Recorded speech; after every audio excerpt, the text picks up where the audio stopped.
Can you verify your YouTube without your phone number? Hello everyone, in today's tutorial we are going to see if it is possible to verify your YouTube account without having to enter your phone number or verify your phone number. But before we begin, make sure to head down below to give this video a quick like and hit the subscribe button as well. So the first thing you want to do to check is open up your web browser and head over to youtube.com, and then make sure that you are logged into your account.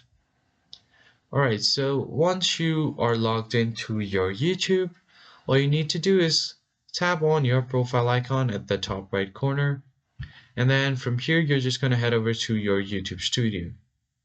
Click on it and wait for your YouTube studio to load, and then you're going to click on the settings icon on the left side of your screen. So once you do that, you're going to head over to the channel tab. So on the basic info, you'll have your country of residence and some keywords.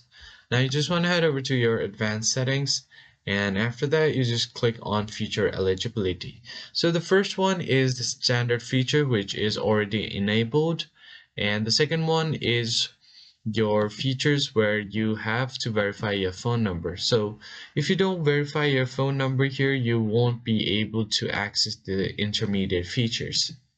And if you don't have the intermediate features, you won't be able to verify your YouTube account. So in that case, you unfortunately cannot verify your YouTube account without your phone number. So you will have to verify your phone number from here, enter your phone number here, and then it will send you a text message to verify, and then you should be able to proceed with the advanced features. So that's pretty much it. I hope you found this video helpful. I'll see you guys on the next one. Thank you for watching.